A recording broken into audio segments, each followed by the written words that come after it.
apa yang perlu kita pelajari, perlu kita kenali sebagai fondasi kehidupan kita. Ya, kira-kira kurikulumnya meliputi apa saja. Nah, ini kita coba lihat. Kalau mencermati ayat-ayat yang terdapat dalam Al-Quran, ada begitu banyak tema. Dan tema-tema ini ada tema-tema yang termasuk tema-tema penting. Jadi dia masuk kurikulum yang penting untuk jadi model kehidupan kita. Nah, apa saja tema tersebut?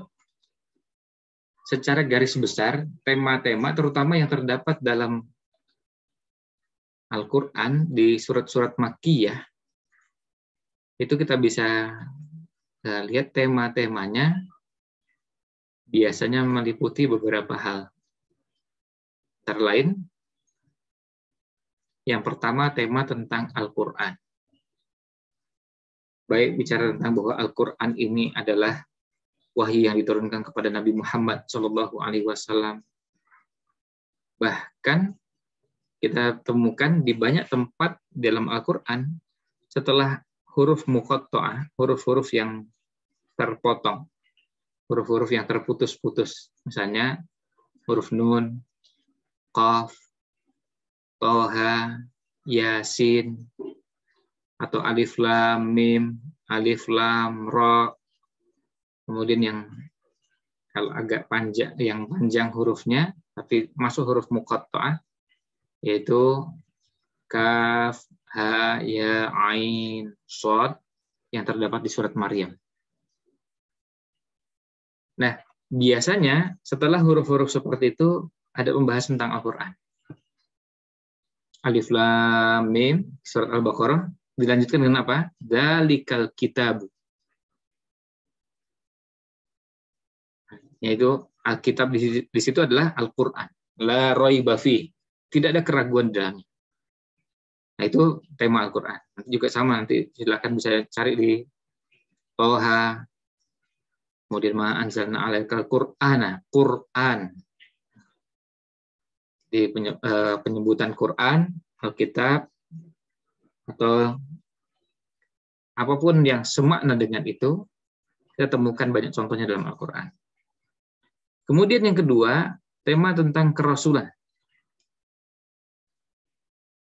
Ya, tema tentang kerasulan maksudnya tema tentang bahwa Nabi Muhammad SAW adalah Nabi dan Rasul utusan Allah Subhanahu Wa Taala yang diutus untuk membawa syariat, mengajarkan kepada umat manusia kebaikan dan juga sekaligus meluruskan kekeliruan, penyimpangan yang terjadi di tengah-tengah masyarakat. Nah, bahas tentang Rasul juga kita bisa temukan di banyak ayat Al-Quran. Tentu bukan cuma sekedar menyebut nama, tapi yang kita maksudkan adalah bagaimana kehadiran Rasul. Bagaimana kehadiran Rasul itu sebagai pembawa kebenaran. Bagaimana kehadiran Rasul memperbaiki umat yang rusak. Mengajarkan nilai-nilai yang luhur dan mulia, meluruskan berbagai penyimpangan, dan seterusnya. Ini yang kita temukan pada tema kerasulan. Sehingga pada saat kita bertemu dengan ayat Al-Quran, kadang kita temukan ayat isinya perintah untuk taat kepada Rasul. Nah, itu contoh tema tentang kerasulan. Cara tentang perintah ati'ullah wa ati'ur Rasul. Ternyata bukan cuma perintah taat kepada Allah saja, tapi juga taat kepada Rasul. Karena nanti ini rentetannya banyak. Bicara tentang Rasul, utusan Allah SWT, syariat yang dibawa, kewajiban taat, dan hal-hal yang berhubungan dengan Nabi dan Rasul yang diutus oleh Allah SWT. Kemudian yang ketiga, tema yang juga ini patut menjadi kurikulum sebagai pondasi kehidupan kita. Karena begini, tema-tema ini akan membentuk cara berpikir kita. Cara pandang kita melihat apa yang ada dalam kehidupannya. Al-Quran sebagai pedoman hidup, Al-Quran sebagai obat, syifa, Al-Quran sebagai furqan, pembeda yang benar dan yang salah, Al-Quran sebagai panduan, kemudian Rasul SAW yang diutus, atau para Rasul yang diutus oleh Allah SWT membawa syariat, mengajarkan nilai-nilai yang luhur, sehingga kalau kita ingin menjadi orang yang mulia, mengikuti Rasul SAW adalah jalan untuk meraih kemuliaan tersebut. Kalau ingin menjadi orang terhormat, mengikuti Rasul SAW. Kalau ingin jadi orang bahagia, mengikuti Rasul SAW. Ini artinya apa? Ini artinya ini termasuk kurikulum yang menjadi pondasi kehidupan kita. Semua kita ingin bahagia. Berarti harus mengenal Rasul. Harus mengikuti ajaran Rasul. Harus mau tunduk dan patuh, bukan hanya sekedar ucapan dengan mengatakan sami'na wa ta'na, tapi juga diwujudkan dengan perilaku. Yang ketiga,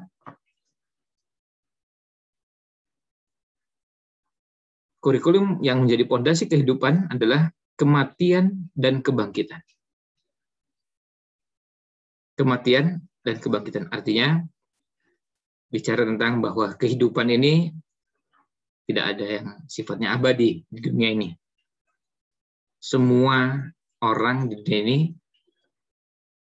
akan mengalami kematian. Kullu nafsin dha'iqatul maut. Semua akan merasakan kematian. Dan Allah sampai menyatakan kullu nafsin. Lalu dha'iqatul. Itu artinya semua akan merasakan. Semua akan meninggal ya dan merasakan kematian. Tanpa kecuali. Semuanya merasakan hal tersebut. Merasakan kematian dengan apa yang menjadi kebiasaan. Kemudian, tidak hanya sampai di situ. Kalau seandainya kematian itu adalah akhir dari kehidupan, maka akan berbeda cara pandang kita kalau seandainya kematian itu bukan akhir. Bahkan kematian itulah awal kehidupan yang abadi. Di dunia orang hidup 60, 70, 80, bahkan mungkin 90 sampai 100 tahun sudah berakhir. Ada yang dapat tambahan bonus 110, 120, tapi jumlahnya sangat langka. Orang di zaman sekarang sulit sekali cari yang usianya sampai di atas 100 tahun. Jumlahnya sangat sedikit. Nah, kita melihat dan menyaksikan itu. Kematian, kemudian masalahnya bukan sekedar kematiannya, tapi kematian itu akan berlanjut dengan yang namanya kebangkitan. Al-Ba'ats. Jadi manusia akan dibangkitkan. Semua akan mengalami yang sama. Semuanya akan mengalami kematian dan semuanya akan dibangkitkan. Nah, karena proses perjalanan kehidupan selanjutnya itu dimulai dari kematian, setelah kematian itulah perjalanan kehidupan berikutnya, maka ini yang betul-betul harus kita siapkan. Itulah sebabnya kenapa orang yang cerdas itu orang yang menyiapkan diri untuk kehidupan di situ, kehidupan yang hakiki. Mulai dari kematian. Gimana caranya biar pada saat masuk ke alam kubur mengalami dan merasakan kenikmatan. Merasakan kebahagiaan. Yang dicari di situ. Pasti resikonya harus siap dengan semua kondisinya, termasuk mungkin merasakan hal-hal yang kurang menyenangkan atau hal-hal yang kadang-kadang harus dipaksakan karena tidak sesuai dengan hawa nafsu demi mengejar kebahagiaan tersebut. Ada yang harus bangun untuk sholat. Ada yang harus bangun untuk puasa. Jadi sahur yang selanjutnya dilanjutkan dengan aktivitas puasa. Ada yang harus menahan lapar. Ada yang harus menempuh perjalanan jauh. Dan semua itu karena apa? Karena kematian dan rangkaian kehidupan berikutnya. Dan inilah yang membedakan cara pandang kita ketika bicara tentang kehidupan hari akhir dengan orang-orang yang memiliki keimanan berbeda dengan umat Islam. Nah, itu yang ketiga. Jadi kematian dan kebangkitan. Kita akan dibangkitkan. Masalahnya dibangkitkan itu bukan hanya dibangkitkan, tapi ada pertanggungjawaban. Ini yang membuat kita merasakan perjalanan ini berat. Karena harus mempertanggungjawabkan apa yang kita perbuat. Harus mempertanggungjawabkan apa yang kita lakukan. Bahkan untuk yang kecil, yang mungkin dianggap sepele, juga termasuk bagian yang harus difikirkan karena nanti akan ada kebangkitan. Setelah dibangkitkan apa? Akan ada yang namanya hisab. Akan dihitung. Dan akan ada orang-orang yang membuat perhitungan dengan orang lain. Di dunia dizalimi. Yang dizalimi, al-mazlumnya, tidak bisa berbuat apa-apa. Apa yang dilakukan akhirnya? Karena tidak bisa berbuat apa-apa,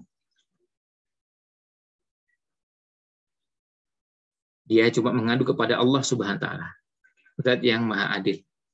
Tidak ada kezaliman sekecil apapun di hari kemudian. Maka takutlah kita kalau menjadi orang yang menzalimi orang lain. Dan takutlah kita juga kalau seandainya kita termasuk orang yang tidak memberikan hak-hak orang lain atau merebut hak-hak orang lain yang seharusnya mereka dapatkan.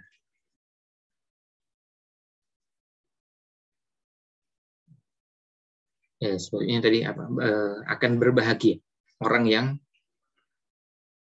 selama di dunia bisa menjaga diri, tidak menzalimi orang lain. Apalagi kalau yang bekerja, beraktivitas untuk menzalimi orang lain. Tentu dosanya lebih besar daripada yang hanya sekedar menjadi lintasan pikiran dan kadang-kadang muncul dalam perilaku, tapi tidak direncanakan. Yang jelas hisab ini akan menjadi peristiwa yang menakutkan karena semua akan dihisab. Semua kezaliman kita akan dihisab. Semua kejahatan kita akan dihisab. Sebaliknya semua kebaikan akan juga dihisab. Akan dihitung, ditimbang, dan tidak ada secuil pun yang berhak dia terima dari Allah SWT yang terlewatkan. Selanjutnya yang kelima, surga dan neraka. Tema yang itu menjadi kurikulum fondasi kehidupan. Yang kelima adalah surga dan kehidupan. Tentang mulai dari surga itu apa?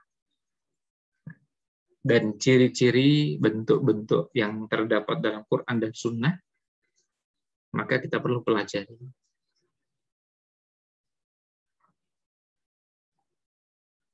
Surga ada pintunya. Pintunya berapa banyak? Pintunya seperti apa?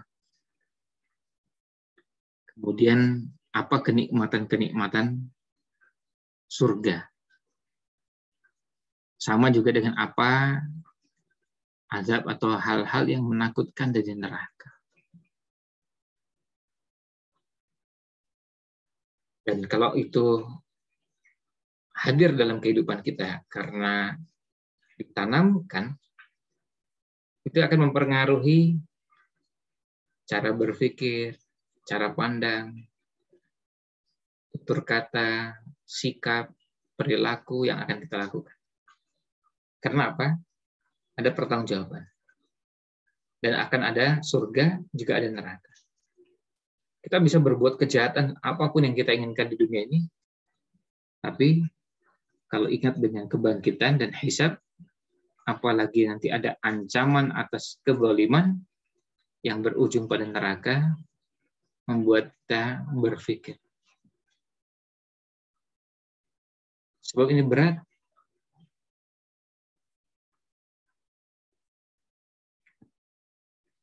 Ini surga dan neraka. Kemudian yang keenam, yang juga harus kita yakini, dan ini sebagai kurikulum fondasi kehidupan kita, adalah namanya sunnatut tadafu. Sunnatut tadafu ini sunnatullah, akan terjadinya tadafu, pertarungan antara hak dan batil. Ahlul hak akan mencari orang-orang yang mendukung, dan ahlul batil juga akan cari orang-orang yang mendukung, dan semuanya bekerja.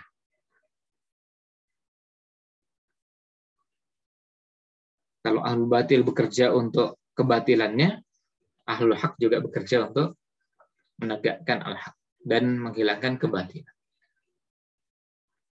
Dan semuanya bekerja. Maka meskipun kita mengklaim saya ini tidak suka dengan cari musuh, saya tidak suka dengan konflik, tapi yang tidak bisa dihindari, ada konflik yang memang jadi sunnatullah. Pasti. Kita tidak mungkin hidup di sebuah negara yang semuanya penduduknya taat kepada Allah Subhanahu wa Ta'ala. Senantiasa beriman, bertakwa, dan terusnya. Tapi yang ada adalah campuran. Ada orang beriman, ada yang tidak beriman. Ada yang beriman tapi ada tapinya. Dan itu berkaitan dengan misalnya kemaksiatan, dosa, dan bentuk-bentuk yang lain. Nah, kemudian selanjutnya yang ketujuh adalah alam. Ya, alam yang ada di sekitar kita. Allah mengenalkan kita beberapa bagian dari tanaman, tumbuh-tumbuhan, juga yang lainnya yang ada dalam kehidupan kita. Dan Allah kenalkan itu. Cara hujan,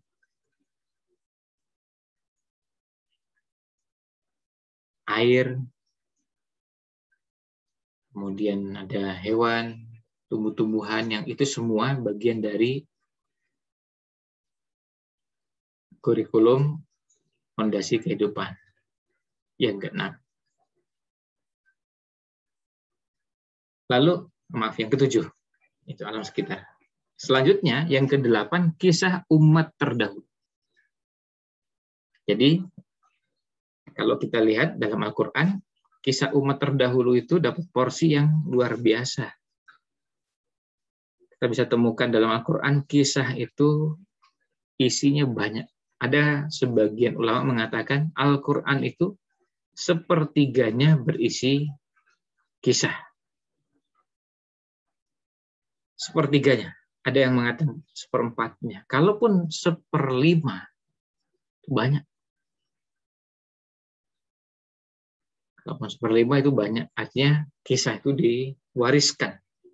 Sampaikan, kemudian kita sampaikan lagi, sampai akhirnya ada proses pewarisan. Dan kisah umat terdahulu yang begitu banyak, Allah saring, Allah pilihkan hanya sebagian.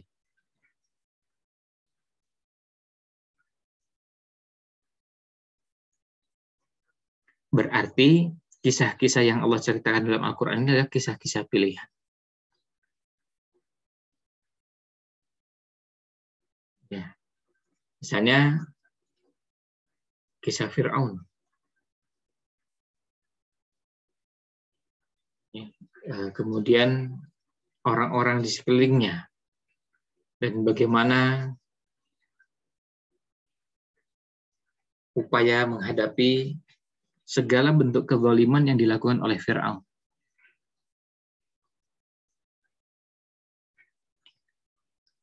Yang jelas kisahnya banyak. Para nabi, rasul, ada Nabi Musa, Nabi Ibrahim, dan yang lainnya. Kisahnya banyak kita temukan dalam Al-Quran. Lalu yang ke-9, manusia. Bicara tentang manusia. Manusia itu bukan cuma fisik. Makanya kalau bicara pameran manusia atau pameran peradaban, ya, pameran peradaban manusia, kadang yang ditonjolkan malah justru cuma fosil. Fosil itu bukan untuk menggambarkan kuat lemahnya sebuah peradaban, baik buruknya sebuah peradaban. Ini dalam pandangan kita sebagai umat Islam. Jadi manusia bagian dari kehidupan yang penting. Tapi tidak hanya berwujud fisik, tapi juga yang non-fisik. Bukan hanya tulangnya, tapi pikirannya juga bagian dari manusia. Kemudian yang ke-10, cara tentang pengawasan gaib.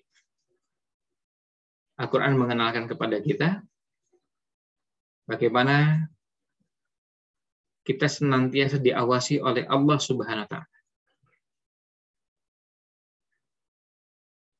Dan ini tidak bisa berjalan biasa-biasa saja. Kadang-kadang harus direkayasa supaya keyakinan itu kuat. Nah, pengawasan dari Allah Subhanahu wa Ta'ala terhadap semua yang kita lakukan membuat kita menyadari bahwa apapun yang kita lakukan akan ditampakkan. Dan semua urusan kita dengan orang lain yang belum selesai akan diselesaikan.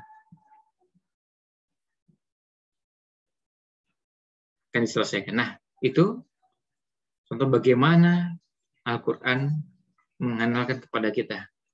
Ada yang namanya pengawasan. Itu pengawasan yang dimaksud pengawasan gaib. Kalau kelihatan tidak gaib, bisa direkayasa, bisa diatur.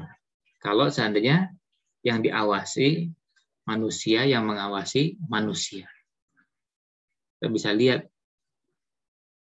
atau hasil ciptaan manusia.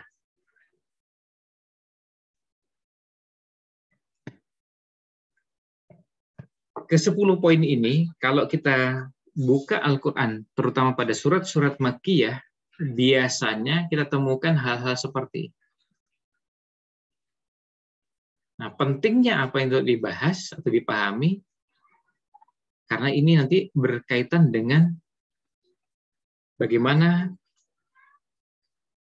kita menempatkan kehidupan yang ada, kehidupan dunia ini, dengan kurikulum yang sudah kita miliki ini, sehingga kita bisa menjalani kehidupan di dunia ini secara proporsional. Kalau mau curang, ada pengawasan gaib. Tahuan. Kalau mau ini, mau itu, silakan sebutkan beragam kejahatan yang bisa muncul. Kita akan lihat bahwa kurikulum pondasi keimanan ini, kurikulum pondasi kehidupan ini menjadi modal penting dalam menjalani kehidupan selama di dunia ini.